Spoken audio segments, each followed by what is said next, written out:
महिना झालाय तरी न्याय मिळत नाही। आज महिना झालाय संतोष देशमुखचं हत्याकांड होऊन, तरी आंधळे फरार आहे। बरं आंधळे फरार आहे पण सापडणाऱ्याला डोळे आहेत ना।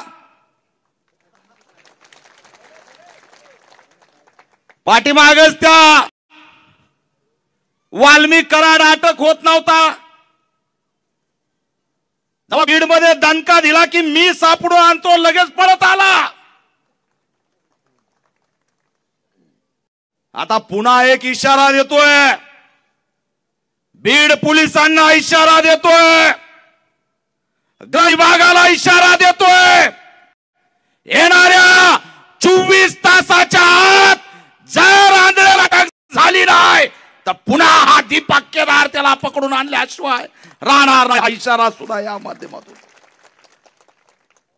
किती दुर्दैव आहे, आज महिना झाला तरी संतोष देशमुखचे आरोपी सापडत। सोमनाथ सूर्यवंशीचं हत्याकांड झालं, त्याच्यामध्ये 302 दाखल होत नाही। सोमनाथ सूर्यवंशीच्या पोस्टमॉर्टम रिपोर्ट मध्ये लिहिलंय की त्याचा मृत्यू मारहाणीमुळे झालाय।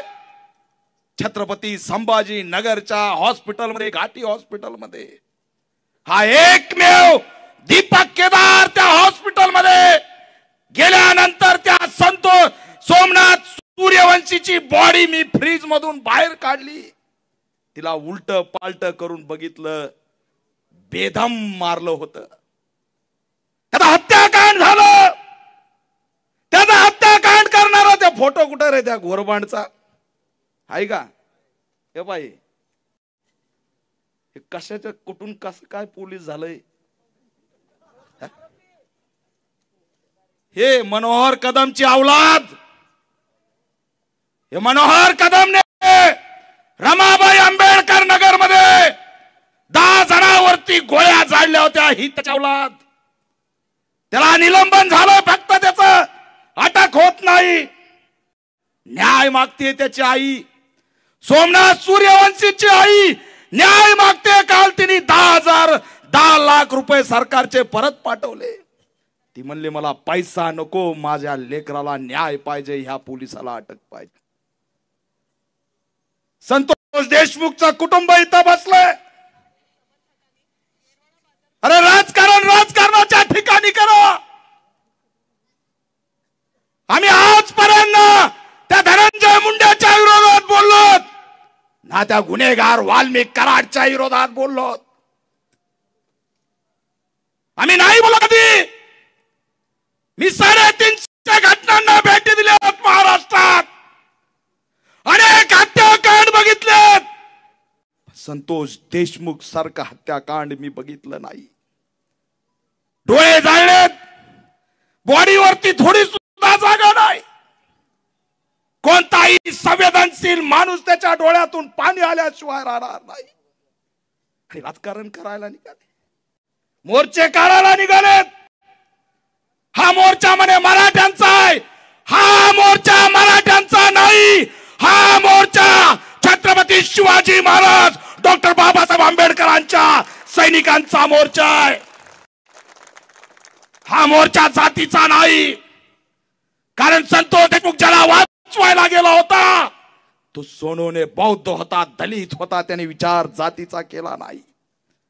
आणि म्हणून आज संतोष देशमुखचे लेकर इथं बसले, त्याचा मुलगा विराज टोपी घालून फिरतोय, मुंबई दिल्लीला जायची वेळ आली। ती वैभवी तिचं शिक्षण, आज महिना झाला त्या फिरतायत आणि एकच मागणी करतायत, आरोपीला अटक करा। तुम्हाला हे 2 चेहरे राजकारणी दिसतात का? हे दोघं कोणत्या पक्षाचे, त्यांच्या पक्षाचं नाव सांगा। हे लक्ष्मण हाके नाव सांग पक्षाचं त्यांच्या।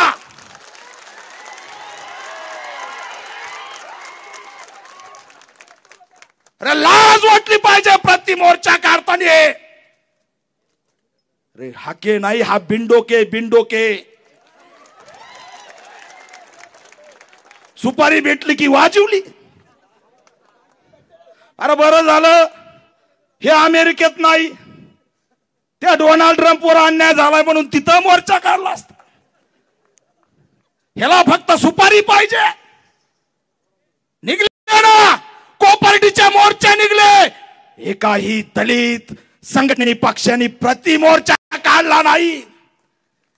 एकाही दलित संघटनेने प्रतिमोर्चा काढला नाही. अन्याय अन्याय. आणि तुम्ही प्रतिमोर्चा काढताय. म्हणे संतोष देशमुखला श्रद्धांजली वाहतोय. धनंजय देशमुखने मगा मीडियाला चांगलं उत्तर दिलं. कसला मोर्चा आहे म्हणलं तर म्हणे संतोष देशमुखला आम्ही श्रद्धांजली वाहतोय. अरे कुणाला उल्लू बनवता सुपारी बाजांनो. महिन्याभरानंतर तुम्हाला श्रद्धांजली आठवली का? 30 दिवसानंतर तुम्हाला श्रद्धांजली आठवली का? 30 दिवस तुम्ही कुठं होते?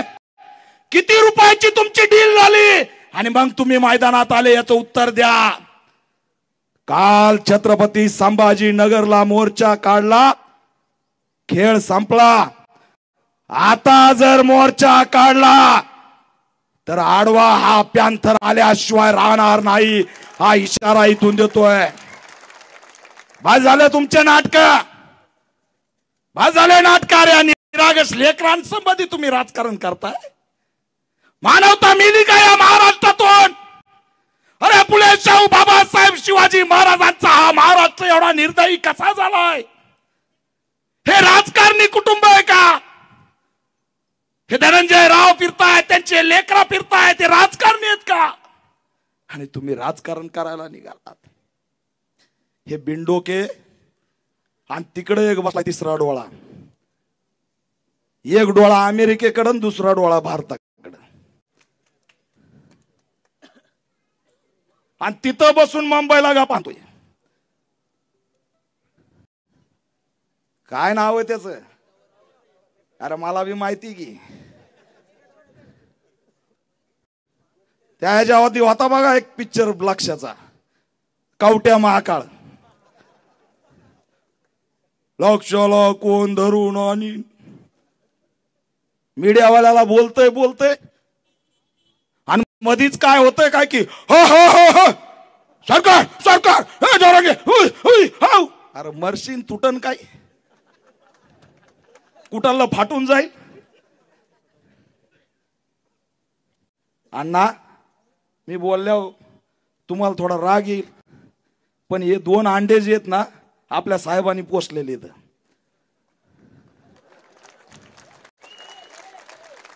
नाही त्यांची अवकात आहे का मीडिया यांच्याकडे जायची? अरे आधी पक्क्यादार वन फिरतो, याच्याकडे मीडिया नाही. आणि यांना शिव्या द्यायला मीडिया.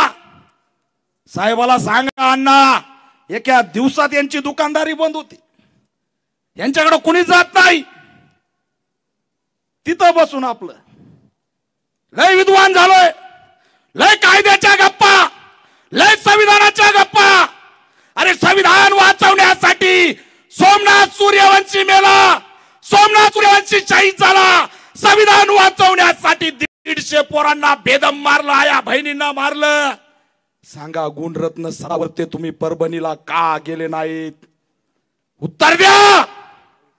का गेले नाही परभणीला? का ते तुमचे लेकरं नाहीत का? का तुमची बुद्धिमत्ता दलित अत्याचाराच्या विरोधात लढत नाही? नाही लढणार. कारण कुणी सांगितलं तर बोलायचं, कुणी सांगितलं तर बोलायचं. मी आता अण्णा बी रोज एक पिल्लू सोडतात. आता काल मुन्नीच काढली. सारा महाराष्ट्र परेशान. आता मुन्नी कोण आहे?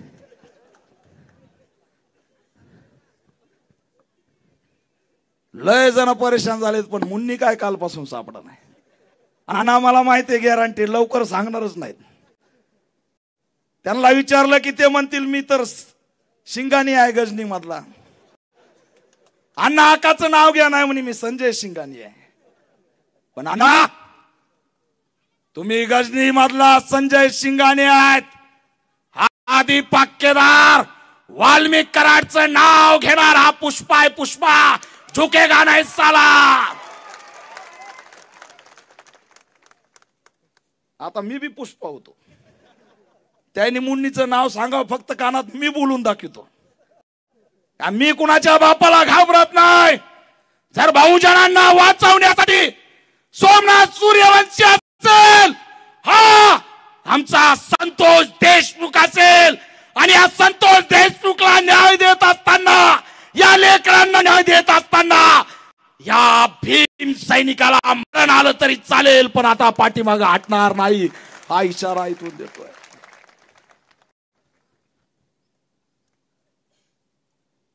काय काय आमदार केले दादांनी. अमोल मिटकरी, अरे कशासाठी करताय रे हे असे आमदार विधान परिषदेव, ज्याला समाजाची जाण नाही, भान नाही, काही नाही. ते वाचकन म्हणे अण्णाला सह आरोपी करा. पहा पट्ट्या, अरे लढा आम्ही उभा करतोय, आम्ही लढतोय, आणि म्हणे अण्णाला सह आरोपी करा. मग आम्ही अमोल मिटकरींना विचारतोय की मिटकरी, CID ने तुमच्या युती प्रदेश अध्यक्षाची त्या ठिकाणी चौकशी केली. जवळपास 100 राष्ट्रवादी काँग्रेसच्या पदाधिकाऱ्यांची चौकशी केली. मिटकरी आम्ही म्हणायचं का की अजितदादा पवारांना सह आरोपी करा? आम्ही म्हणणार नाही. आम्हाला कळतंय ना. अरे अमूल आहे का त्या दुधाच्या बॅगवरला अमूल आहे? एवढं दूध कुळ? त्या अन्नाची चौकशी, उद्या म्हणते दीपक केदारची चौकशी करा. का तर आम्ही संतोष देशमुख साठी लढतोय. पाठीमागं बीडला आलो, एक खोटी चॅटिंग आली. दीपक केदारला मी सगळं समजून सांगितलं. जितेंद्र आव्हाड मला म्हणतात, बरं उभ्या आयुष्यात आम्ही कधी बोललो नाही. त्या चॅट चोर मॅडम पुण्यात बसून चॅटिंग टाकली. अरे कशाला खेळ करताय रे? तुमचा हा खेळ संतोष देशमुखच्या मुळावरती उठतोय, त्याच्या न्यायाच्या मुळावरती उठतोय.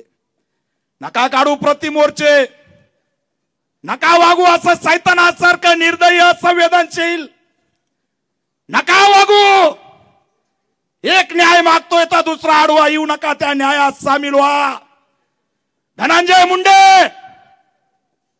मुंडे नेता संवेदनशील असावं. धनंजय मुंडे नेत्याला मानवता असावी. आज एवढे आरोप होत असताना जर धनंजय मुंडेच्या जाग्यावर मी असतो तर राजीनामा फेकून धनंजय देशमुखच्या बाजूला येऊन बसलो असतो. पण कुठे संवेदना? आणि म्हणून नैतिक जबाबदारी घेऊन राजीनामा दिला पाहिजे. आणि मी पुन्हा एकदा नाव घेतोय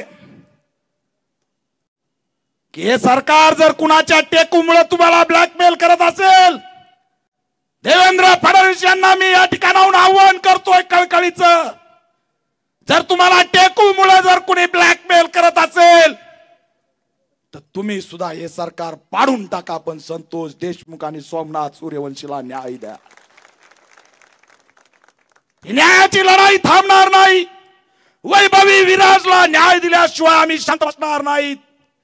आज या मोर्चात भीमाचे लेकर आलेत, शिवबाचे लेकर आलेत, आणि हे यज्ञ आता महाराष्ट्रामध्ये वाढत जाऊन सामाजिक सलोख्याचं वातावरण झाल्याशिवाय राहणार नाही. आमच्या मनोज दादाचं तर कोण कधी वजन मोजून गेलंय? ते म्हणे 35 किलो आहे. अरे त्या बिंडोकेला सांगा. होय, आमच्या मनोज दादाचं वजन 35 किलो आहे, पण 150 किलोचा गेंडा स्वामी सुद्धा झोपत नाही या 35 किलोच्या वजनामुळे. त्या गेंडा स्वामीला गार केलेला 150 किलोचा गेंडा स्वामी हा 35 किलोचा ढाण्या वाघ आहे. वजन लागत नाही त्याला, त्याला चळवळ लागते. आणि म्हणून मुद्द्याकडे एवढाच येतोय जाता जाता की बस झालं नाटक. वाल्मिक कराडला 302 मध्ये आरोपी झालाच पाहिजे. आणि 6 महिने काय काही नाही. 6 महिने चालणार नाहीत. फक्त 2.5 महिन्यात फास्ट ट्रॅक कोर्टाच्या माध्यमातून या सगळ्या हरामखोरांना फाशी झाली पाहिजे. आणि चालणार नाही की माझा संबंध नाही त्याला फाशी द्या. अरे तुझा संबंध नाही आम्हाला कळतंय ना कुणाचा कुठं संबंध आहे. सगळा चट्टापिट्टा काढलाय नि सगळ्यांनी.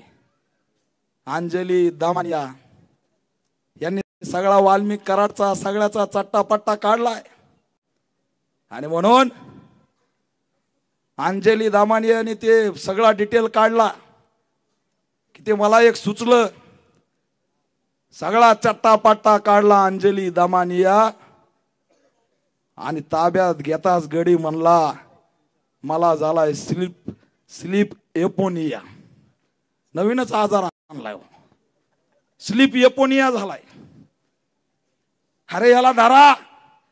याचा स्लीप एपोनिया फिपोनिया काय नाही. याला मोकानिया लावा आणि सेंट्रलच्या हरसूरच्या जेलमध्ये 10 वर्षे झोपोनिया करायचा. कशाचा एपोनिया आला रे. हे एपोनिया फिपोनिया काय नाही. माझ्या मीडियाच्या बांधवाला सांगतो हे चिल्लर गुन्हेगाराच्या बद्दल एवढं काही डिटेल लावू नका. काय वाचलो मी. पहिल्या दिवशी त्यांनी काय खाल्लं ते कुठं झोपले. पुन्हा पलंगोनिया आला 5 पलंगोनिया त्याचं काय झालं. कसे झोपले कसे उठले. अरे चिल्लर गुन्हेगार आणि मीडियावाले म्हणते कसा झोपला आणि कसा उठला. अरे ते काय संजय दत्त सलमान खान आहे की काय. सेलिब्रिटी करू नका. आणि म्हणून आमचा मुद्दा एवढाच आहे की सगळ्या घटनेतले मास्टर माइंड अटक झाले पाहिजेत. त्या विमान धडकलं होतं वर्ल्ड ट्रेड सेंटरला आपल्याला माहिती आहे का. 2 विमान धडकले होते त्या टावरला. धडकले होते की नव्हते. त्याच्यात लादेन बसला होता का. मग या घटनेतला ओसामा बिन लादेन पकडला पाहिजे ही सुद्धा आम्ही या ठिकाणी मागणी करतोय. अरे दलित मग एक नेता होता रिपब्लिकन नेता. अण्णाला सुद्धा माहित आहे. बीडच्या सगळ्या चळवळीला माहित आहे. रिपब्लिकन नेता होता दलित नेता होता. खंडणीचा गुन्हा होता. त्यांचं 2004 ला एन्काउंटर करण्यात आलं. त्याचं नाव होतं श्यामभाऊ आठवले. खंडणीच्या याच्यामध्ये तुम्ही त्यांचं एन्काउंटर केलं. इथं सुद्धा खंडणीच होती ना. मग इथं VIP ट्रीटमेंट कशासाठी. तुम्हाला कायद्याने काय शिक्षा द्यायची ते द्या. पण त्या ठिकाणी बीड मध्ये जो सुरू असलेला दहशत आहे ती बंद झाली पाहिजे. आणि म्हणून जाता जाता मित्रांनो आव्हान करतोय की उद्या काही होत जाईल खासदार आमदार मंत्री अमुक डमुक पण शपथ घ्या या पैठणच्या नगरीमध्ये की संतोष देशमुख सोमनाथ सूर्यवंशीला न्याय भेटल्याशिवाय शांत बसायचं नाही. फाशी झाल्याशिवाय शांत बसायचं नाही. फाशी झाल्याशिवाय शांत बसायचं नाही. हा लढा उभा करायचा. हे बाबासाहेबांचे लेकर संतोष देशमुखला न्याय दिल्याशिवाय शांत बसणार नाहीत. सोमनाथ सूर्यवंशीचं जे हत्याकांड झालंय तो अशोक घोरबांड सुद्धा 302 मध्ये अटक झाल्याशिवाय शांत बसायचं नाही. एवढंच असणार आव्हान करतो. आणि या प्रति मोर्चावाल्यांना पुन्हा आव्हान करतोय की आता मोर्चे काढू नका. तुम्हाला सुद्धा लेकर आहेत. तुम्हाला सुद्धा मुली आहेत. या लेकराच्या बाजूला बसा. अरे ते मनोज दादा जरांगे सुरेश दस अण्णा गेले ना परभणीला. त्या आईला आमच्या भेटून आले. रडती तिच्या गळ्यात पडून आले. तिचा वेदना ऐकून आले. लक्ष्मण हाके गुणरत्न सदावर्ते तुम्ही तिथं गेले नाहीत. अरे मानवता आहे. मानवतेला मरू देऊ नका. आणि या विराज वैभवीला राजकारणाचा या ठिकाणी हत्यार बनू नका. एवढंच आव्हान करतो आणि थांबतो. जय भीम. धन्यवाद दीपक भाई केदार. निश्चितच हा आक्रोश मोर्चा आज जर या ठिकाणी असला तर एक नवीन एल्गाराची सुरुवात आहे. आणि येणाऱ्या काळामध्ये जे आरोपी आहेत त्यांना निश्चितपणे सजा होईपर्यंत हे